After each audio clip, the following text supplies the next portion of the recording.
Hello, it's 7 o'clock on Saturday, the 1st of August. This is Today with Henry Zeffman and Amal Rajan. The headlines this morning. FIFA has scrapped its plans to sell off stakes in the World Cup to private investors after suffering a backlash from football officials worldwide. Saturday's Sport will examine whether the row could end President Gianni Infantino's rule over the game. France and Italy have bolstered border controls after thousands of migrants crossed into a Spanish territory in North Africa. And the Prime Minister and his Chancellor have written to Cabinet Ministers to urge them to show discipline on spending as they prepare for the autumn budget. Also on today's programme.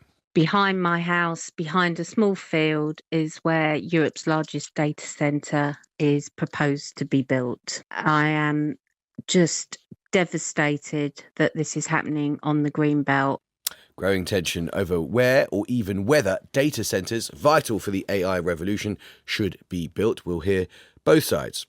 Britain's answer to the Great Barrier Reef, that's Cornwall's Merle beds, have revealed an entirely new species of seaweed. It's pink and stripy, and you have the chance to name it. And what do these songs have in common?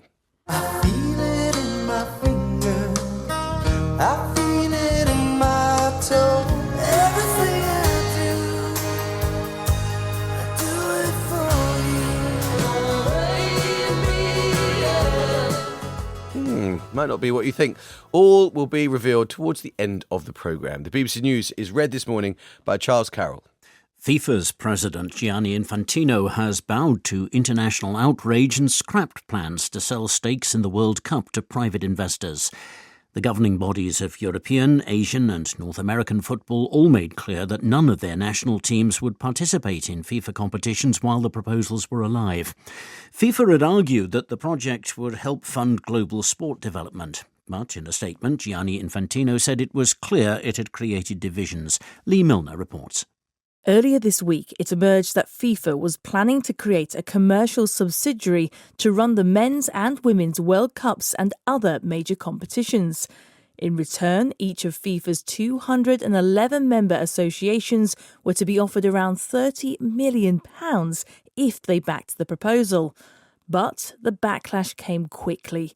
UEFA threatened to boycott future World Cups if the plans went ahead, saying the tournament was not for sale. Then, football's governing bodies in North and Central America and Asia also came out against the scheme, leaving Gianni Infantino with little chance of getting enough support. The pressure also came from within FIFA. Its chief operating officer said the organisation had been deceived, while Infantino's own senior advisor resigned, calling the proposal a bad deal for football. Last night, the most powerful man in football abandoned the plans. He said the purpose had always been to unite and improve, and as a result of the controversy, the scheme would not proceed. It's the biggest setback of Infantino's time at FIFA, and with an election for his post due next March, questions about his leadership are only likely to grow. The Spanish authorities have defended their handling of a surge of migrants into the country's North African territory of Ceuta. Officials say most of the roughly 60,000 who crossed from Morocco on Thursday have now returned. At least 57 people died during the rush over the border. France has boosted police patrols on the border with Spain and last night saw anti-immigration protesters gather in Madrid. Bethany Bell reports.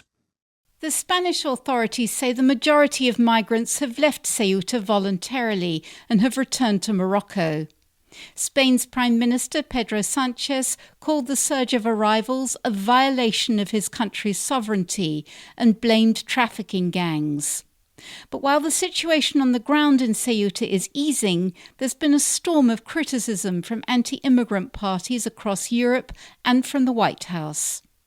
Italy said it was temporarily suspending the EU's border-free Schengen agreements with Spain. Italy's Prime Minister Giorgia Meloni said the move was necessary to safeguard national security. But last night, the Spanish Foreign Minister José Manuel Álvarez insisted that people could not travel from Ceuta to mainland Spain without passing through police checks, and he accused critics of spreading confusion.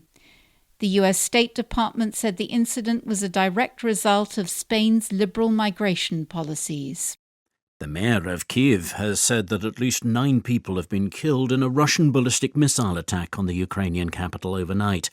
28 people were injured. Emergency teams said that 5 districts of the city had been targeted in the second major attack on Kyiv this week.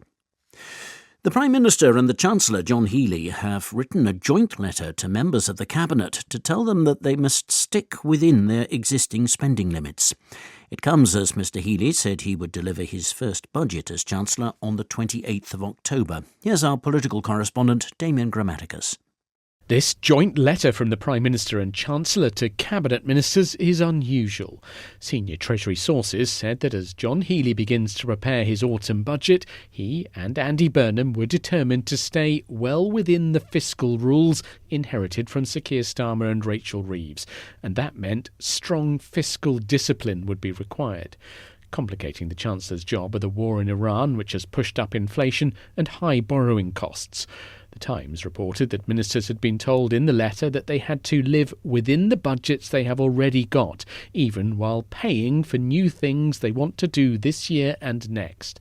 Rising defence investment is just one of the things that will have to be funded, and during his first 2 weeks in office, Mr Burnham has announced other new spending commitments, including capping bus fares, cutting VAT on home energy bills, and reducing business rates for pubs and clubs. Labour's Bev Craig has been elected Mayor of Greater Manchester after a vote triggered by Andy Burnham's resignation. Ms Craig won with a combined total of more than 300,000 votes, taking into account first and second preferences. Reform UK's candidate, Sian Astley, came in second with just over 157,000 votes. Turnout was just under 25%. Our North of England reporter Rowan Bridge was at the marathon vote count. The final result didn't come in until close to 11 at night, but in the end it was decisive. Labour's Bev Craig easily defeated her nearest rival, Reform UK's Sian Astley, taking 2/3 of the votes in the final runoff. In her acceptance speech, she said every decision she took as mayor would be about making life better for the region's residents. The role comes with a budget of £3 billion and powers over transport, policing, planning and economic development. Andy Burnham used the role to help propel himself to Downing Street. Bev Craig is a very different politician. It'll be interesting to see how she fills the former mayor and new Prime Minister's shoes. Police in Arizona have released 2 ransom notes in the hope that the public can help identify whoever abducted the mother of the TV news presenter Savannah Guthrie. Officers say someone might recognise the author based on the phrasing and writing style. Our North America correspondent Shai Khalil reports.